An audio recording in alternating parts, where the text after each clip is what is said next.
sama xel ma si dëkk balaa may génn ak sama njaboot bi xale yi mosu ñu leen garab kenn mosu leen fi kenn mosu leen ñàkk ci kër gi la ñu juddoo seen yaay nga di toog kii bi muy judd moom yaay rek ci biir nekk fekk ma dem mission ba ñëw wala mu taaba dama ñëw gaare rek mu ne ma daal sama ndigg daf mel ne lu bloqué dugal ma fàttu ma ne ko yow daal xaaral ma woo Mariam sama benn taalibe ma ne ko xaaral ma biñ dañoo ñëw fekk mu uuf doomam mu uuf seen ñaaw ma moom kese borom mu ne wax xale bi lan la juddoo billahi wallahi wa rabbul kaaba doomu aadama nañ gëm yàlla te wóolu ko nit ñi ñu leen garab soo gisee ma leen koy présenté nag bés yi ñëw amaana du ma fekk waaye bés yi ñëw amaana ñoom dana ñëwaat fii si dëkk bi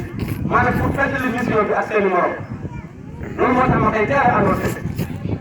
nañu gëm yàlla te wóolu ko te xam ne mayekat bi amul problème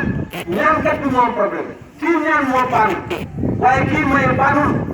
yàlla mi ngi mën ba léegi mu ngi guddi mi ngi bëccëg mi ngi noor mi ngi nawet dañu ànd ak yàlla wóolu ko bu ñu ko wóoloo yàlla téye ñu boppam falaxee naas day faj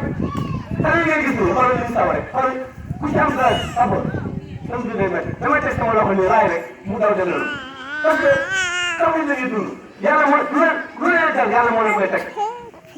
bu jamono di jóge